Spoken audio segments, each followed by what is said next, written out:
In many of the world's cultures, the dead are respected, and even in some cases worshipped. This is no exception in Japan, where death is considered to be almost as important as life itself. This belief extends to the Japanese afterlife and ghosts. With a long history of spiritualism, the question isn't if ghost exists, but more so what kind of ghost you're dealing with.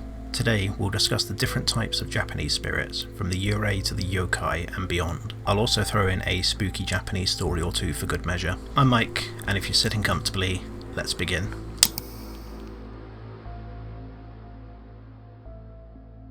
Chapter 1.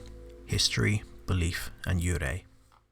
As stated in the introduction to this video, the Japanese people have a long and rich history of ghosts, and by extension hauntings. This can be attributed to the early Japanese belief in Shintoism, influencing people's ideas of the dead and the afterlife, known as Yomi no Kuni. The Shinto religion evolved from the Buddhist ideas of life, death, reincarnation, salvation, and punishment, adding in the Japanese beliefs in ancestor worship, with one of the core tenets being that spiritual power exists in the natural world. This may in some way explain why some of the Japanese spirits are attributed to gods or kami of different elements. The Japanese concept of the spirit is akin to the Christian idea of the soul, and it is believed that humans carry a god inside them that is released upon the death of our physical bodies and becomes infused with supernatural power. Japanese have a term known as Yurei, which translates to dark soul, and the Yurei are believed to be trapped in some form of purgatory. If the spirits of the deceased are honoured with ritual and care of their resting place, they will then watch over their loved ones upon reaching the afterlife.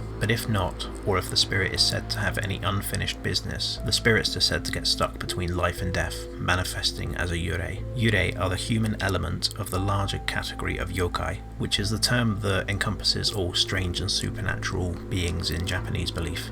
However, the Yurei aren't a direct comparison to their Western ghost counterparts. The idea of the Yurei has actually changed over time.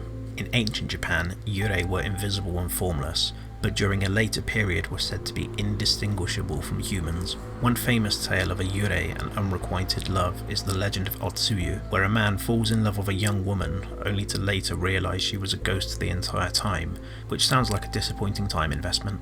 The modern depiction of a Yurei is a pale-faced spirit with long black hair, often wearing a white burial kimono and floating due to them having no feet. Think horror movies such as The Ring and The Grudge. Yurei are also said to sometimes be accompanied by two floating flames called hitodama. The hitodama often come in different colours such as green, blue, or purple. Another famous Japanese ghost story is the story of Yuki Onna, a spirit associated with winter and snowstorms, and is said to be the spirit of someone who perished in a snowstorm. While she appears to be a tall, beautiful woman with long black hair, who has the ability to blend in with the snow and leaves no footprints due to having no feet. She is said to be a ruthless killer of unsuspecting humans. Chapter 2. Onryo, Goryo, Funa, and Ubume. Other types of Yurei can be placed into subcategories such as the Onryo, Goryo, Funa, and Ubume. We'll start with the Onryo. Onryo are the spirits of humans that died with a grudge or hatred and are feared by humans, as it is believed they are capable of bringing harm to the world of the living, with the ability to injure or even kill their enemies, or in some cases causing natural disasters such as floods, fires, and earthquakes to exact revenge on those who believe they wronged them in life. They are also believed to take or absorb the spirits of those they kill. Onryo are often depicted as wronged women who are traumatized, bitter, or perhaps even furious with what happened to them during their lives. The popular Japanese Hanya mask used in kabuki theatre productions depicts a jealous female Onryo. Hell have no fury, I guess. Three of the most famous Onryo are known as the Three Great Onryo of Japan. In life, they were an emperor, a samurai, and a politician, existing at different times. All of them died with resentment and anger, following which there was a series of deaths of political opponents, wars, and natural disasters. These three Onryo were eventually enshrined and worshipped to appease the resentment and anger they had caused that had made them into Onryo. Moving on to the Goryo, which are similar to the Onryo.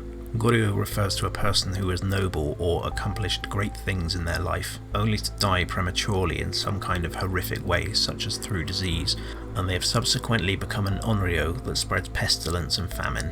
The name actually means honourable spirit, and a famous Goryo story is that of Prince Sawara, who was stripped of his position as crown prince and exiled to Awaji Island.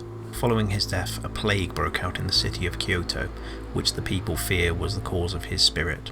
The Funa, or boat spirit, are said to be the Yurei of those that died at sea or in shipwrecks. They are usually depicted as sailors who remain in this world with the intention of filling other boats with water, causing others to drown and join their ghostly horde. Like other Yurei, they are often seen in a funeral kimono. They are also most often seen at night during full moons or during nights where it is stormy and foggy. They have also been known to appear as ghost ships and attempt to ram passenger ships in a hope of making them wreck or capsize. The last and possibly most tragic Yurei is the Ubume.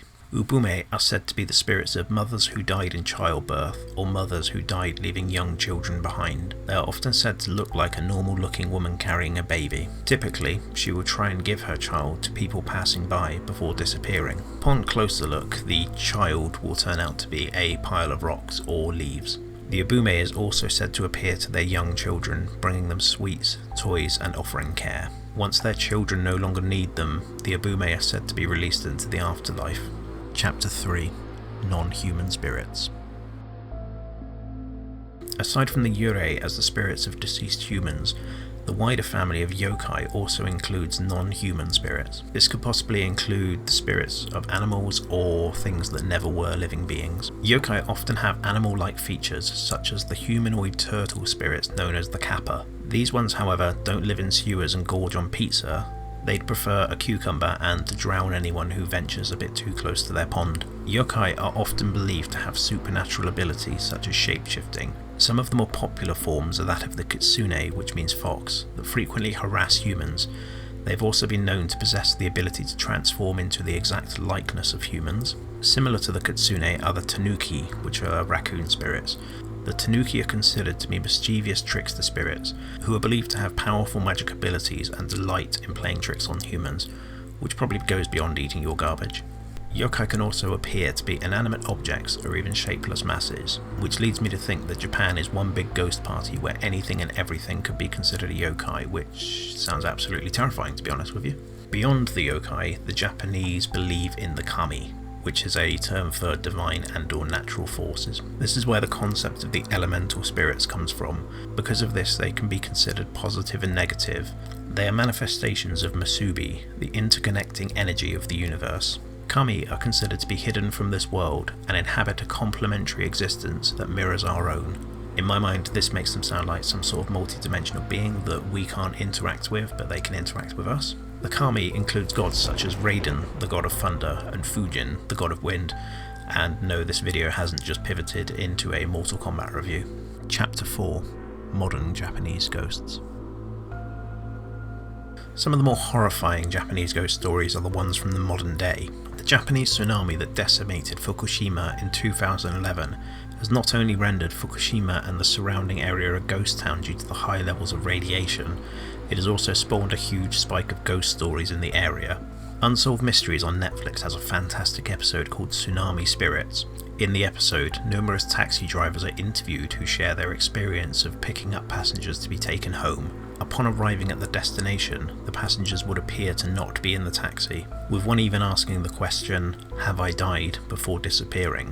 Physical record from the taxi drivers' onboard computers also shows that the spectral trips they made are genuine, and there is record of this. Some people thought they had also been possessed after the tsunami by the spirits of those who had lost their lives.